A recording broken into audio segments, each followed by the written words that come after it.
I don't have all the answers here. I certainly don't. The answers are that we need to put ourselves in each other's shoes.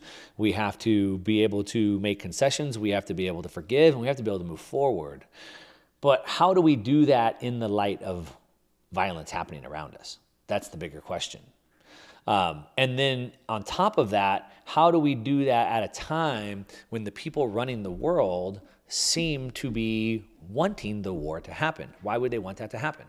Well, if you remember, the last president that was assassinated, John F. Kennedy, was assassinated after he made a speech talking about the intelligence community and the problems that they had caused and how he would splinter them into 1,000 pieces. That's what he said. And then he was killed for that. The president before him, Eisenhower, as he was leaving office, he made a speech. Typically, after you're done with office or you're on your deathbed, you start to get very honest. And he said that the greatest threat that this nation had was the military-industrial complex.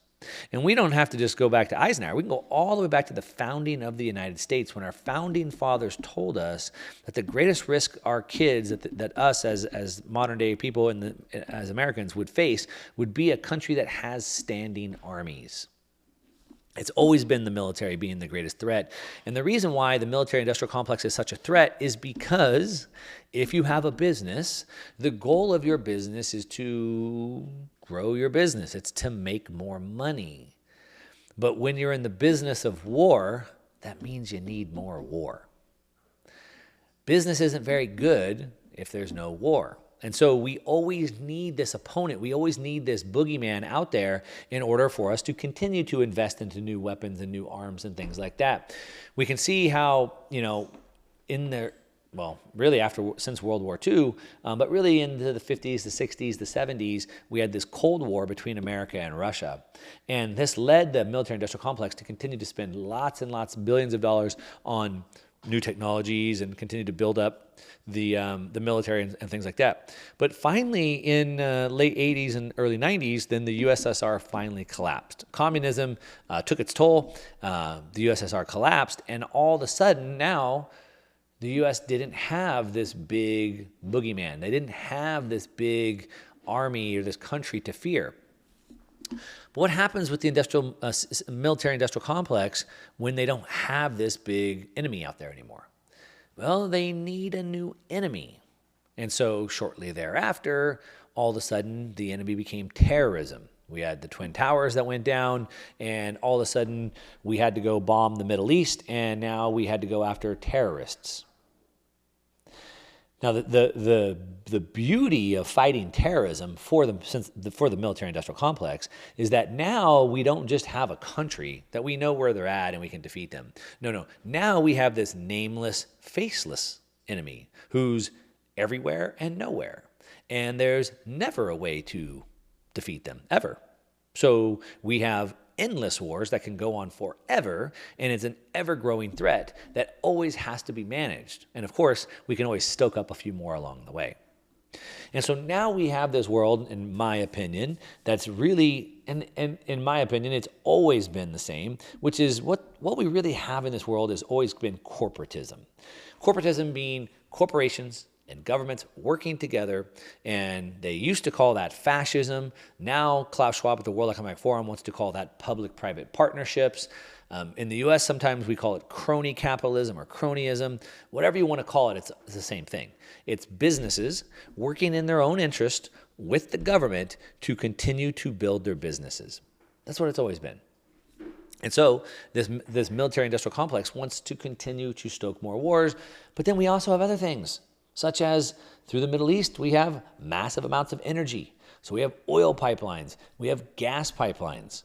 And so there's lots of interest. As a matter of fact, if you look back through most of what happened through the Gulf Wars after 9/11, a lot of it seemed to be going over there to protect the interests of some of these rich people or multinational companies, if you want to call it that, securing rights to the energy, securing oil pipelines, and things like that. It's always been about the money. And so because of that, it makes it very difficult for us to understand what's going on.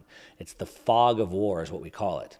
And so while on one hand it seems so simple, the other hand it's like, how do we know this isn't some fake false flag? For example, in Israel, Netanyahu, the prime minister there, has been under attack. The people in Israel are not happy with the government. They became one of the most authoritarian nations in the world during the COVID pandemic, and there's been so much pushback. And the country is starting to reject the leadership or the political leadership that's there.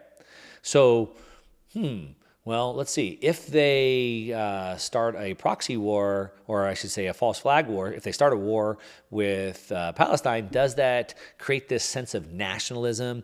Does that reignite the people to come together for the good of their Israel country, and then sort of get the blame off of Netanyahu? Well, I mean, I guess that's possible. That could be something. Or could it be something bigger? Could it be something about the energy? Could it be that we're trying to stoke a war in the Middle East so that we could limit the supply of energy in the Middle East so we could get them out of their position of power? We know that OPEC Plus is trying to kind of set the price of energy and oil. The U.S. doesn't like that. Could we try to limit the entire area so that the U.S. interest of oil and natural gas could prevail? There's certainly a call for that. We can look at what's happening in Ukraine as sort of the same way. And so it's very difficult to say. And so that's why, as I said sort of in the beginning when I first started out, I don't know.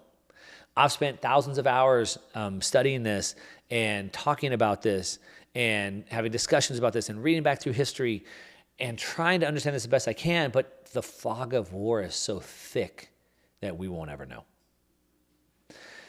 Now, like I said, what I think should be the answer is peace, right? And I think that should be the number one goal on everybody's mind is how can we de-escalate this situation? How can we treat each other with respect? How can we try to understand both sides? How can we come to a place where we understand that both sides have been wronged here? This is not a good situation. There is no returning things back. Sometimes things are just bad. Sometimes we just have to deal with what we have and we have to try to move forward, and that's exactly where we're at. And so that's my point. I wanted to make sure that I've put that out on public record. I stand for peace. I'm not for pro any of this. I'm for pro people. I'm for pro humanity. I'm for love. I'm for loving each other. I'm for treating each other with tolerance. And that's how I'd like to move forward. I am against the ever-growing state. I'm against the warmongering, neocon state apparatus of the military-industrial complex. And I hope that more people could see that the real battle isn't between the people, but between the government.